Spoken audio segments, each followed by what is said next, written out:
Hello, ladies. I think this is an amazing time for me to reintroduce myself or introduce myself formally, as well as walk you through the disrupt method that I created it back in 2023.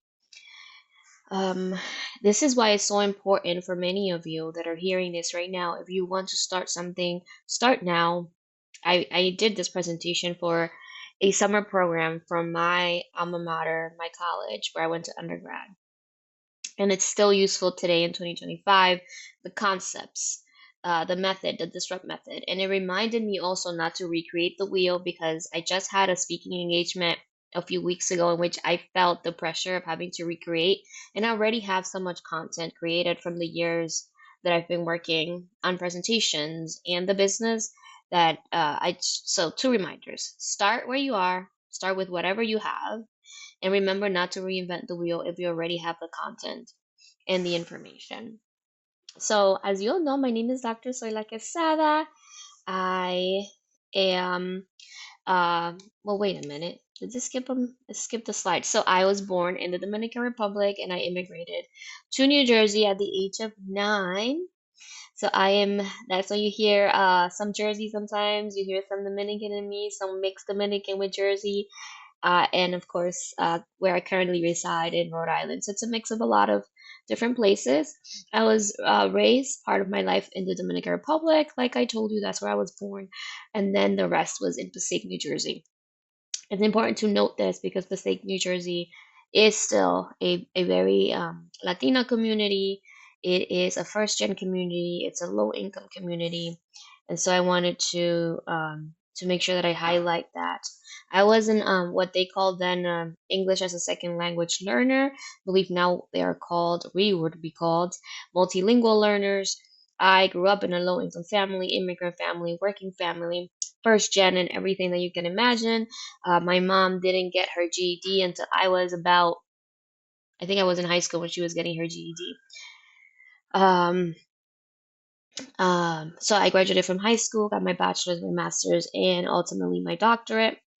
And I wanted to highlight this disrupt method because I believe that success is your responsibility. Oftentimes we start jobs or schools and we believe that it is up to other people, up to other things, happening systems uh, to take on the responsibility of our success. It's important for us to remember that we get to do that, okay? And I want you to think about this generally, right? Like disrupt. And the computer, the camera went off, and that's because of my connection here. But I will continue, and hopefully we'll get back to having a camera here. So the disrupt, I want you to disrupt your beliefs. Think about disrupting your beliefs, your mindset, your system. Okay, so this is what DISRUPT stands for. The D is for discipline, the I for intention, the S for self-awareness, the R for resilience, the U for opportunity, the P for professional and personal development, and the T for talent. When you think of discipline, it is something that is needed, it's something that is important, and it's also something that is necessary. And it is something for us to be aware when we're lacking it, and for us to be honest about the lack of versus painting it as we're doing our best, we're doing the most. Are you though? Are you consistent with that discipline? Are you disciplined for a day? Or are you consistently able to hold on and up your side of the bargain as you continue to build? The intention, like be purposeful and actionable. So, this is why it's important for us to anchor with our purpose. Because if we have our why very clear and clear on that, our intention is stronger, our intention is followed up with action, our intention is meaningful. So it's important for us to remember to anchor ourselves in that purpose. The self awareness piece, again, don't lie to yourself. Reflect, get insights, elevate. Allow yourself to be honest with yourself. Listen to yourself. What is it that you're doing? What is it that you are not doing? Be reflective. Get some insight. And you know what? If you don't get insight, from yourself, what about if you try getting insight from others? Maybe there's a way for other people to help you see what they're seeing, to see their perspective, to hear them out, and then create some self-awareness around what you know and what others shared with you as well. Because oftentimes we have an idea of ourselves and then other people perceive us very differently. And the reality is that the way that we are perceived is the way that we are. That's the way we are to the people who are seeing us, being with us, and being around us. The resilience piece, the ability to bounce back. Listen, life is not easy. School is not easy. Things that we want to get to are not easy to get to. If you're lacking the support, if you're lacking the finances, if you're lacking the resources, the opportunities, like, listen, none of this is going to be easy. I can't tell you that, oh my God, it's going to be so easy. No. You're going to have days in which you're going to be like, what WTF? What am I doing? What did I get myself into? This is why it's important for you to get back to that intention piece, to that purpose. Like, what is it? Why am I doing this? You need to have a reason why, because it's going to be needed when those days in which you need to bounce back and you need to prepare. You need to ask for help as well. Know that you can't support all of you all the time. So finding that balance that allows for you to understand when you need to get up and do the thing and also when you need help and support. Then opportunity, it is a play on words. Instead of opportunity is opportunity. Why? Because you need to keep going. No nicer, easier way to say that. Continue the journey, continue doing what it is that you want to do, and bring others along. There's nothing worse than you climbing up and leaving everyone behind when you know you have the opportunity to bring people up to that opportunity so that they can also experience wins. Not that you're going to do everything for them, but you're going to bring them along with you so that they can journey with you as well. None of us got to where we got to alone. I promise you that. And then the P is professional development and personal development.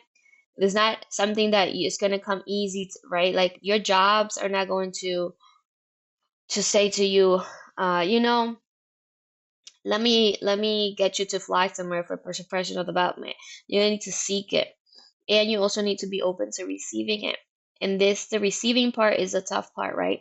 Because when I think of professional development, sometimes it's seeking for that feedback and being very comfortable with receiving it, even if it feels uncomfortable. Let me take that back, right? It doesn't have to be comfortable. So it might feel uncomfortable, but for you to be open to receiving it. Why? Because you're going to need to be reflective. You need to hear them out. Listen, if I knew what I know now, then if people were courageous and would have been courageous enough to pull me aside and say, Zoila, this, and that, I was a first gen everything. I was learning everything on my own. Be opening to seek it, ask the questions, and receive it as well. And the talent, listen, I don't want to, almost always don't want to say this, but yes, I'm here to remind you that you are talented. You have the skills to have, allowed you, not allowed you, because that isn't that word. You worked yourself up there. You have worked yourself. You have worked the system well enough to get to where you are now. You are here. You have to expect greatness from you. You have to feel confident in your own skin. And you have to remember that you earned your place. You earned your place where you are. It was not given to you. You're not an imposter. You're not impostoring anyone. You got there by your own merit. You can stand there and stay there by your own merit as well. So, this is a question that I have for you.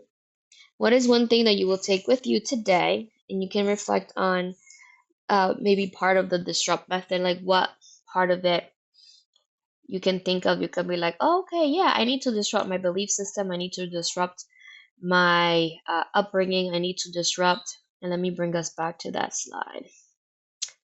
So right here, disrupt your beliefs, your mindset, and your system. And all of us come from different places. We all have different beliefs. And a lot of times, even if you come from the same place, you might actually have different beliefs. I've seen that over and over. Like, it could be people that I grew up with in the same town, same economic system, same everything, and we have different beliefs. We probably went even to the same church, the same Sunday service, and we still have different beliefs. Our mindsets are different. our systems. So make sure that you're disrupting some of this stuff that is probably holding you back. Hold your beliefs, your mindset, and your system are either helping you or not helping you, and you need to figure out where the balance is lacking and fill in the gaps, disrupting anything that is not serving you. And that's why it's important for you to be self-aware and practice self-awareness. And if you're not practicing self-awareness, begin to get into it and really be aware at all times. So, okay, something's happening. Let me see, why am I reacting this way? What's happening in the moment? What am I hearing? Did anyone else hear the same thing I heard? Why did I get offended by that? Why was I triggered about this? Why do I feel incompetent in this setting? What about me is making me feel incompetent? Because the people around me can be doing whatever it is they're doing, right? But the end of the day is, how am I receiving it and how am I reacting to it? And why am I not feeling competent in this space? Okay. And I want you to think about this. What is one self-limiting belief that you should disrupt while on this journey? While on this coaching journey, while on the journey from today to the end of the week, maybe you're on a career journey, you're changing careers, maybe you are starting a business. What is one self-limiting belief that you should disrupt while on this journey? And I can tell you we have many. Some of us have more than others. So begin to think about what that is and how can I help myself to get out of that. Okay. And with that, I share a moment of gratitude.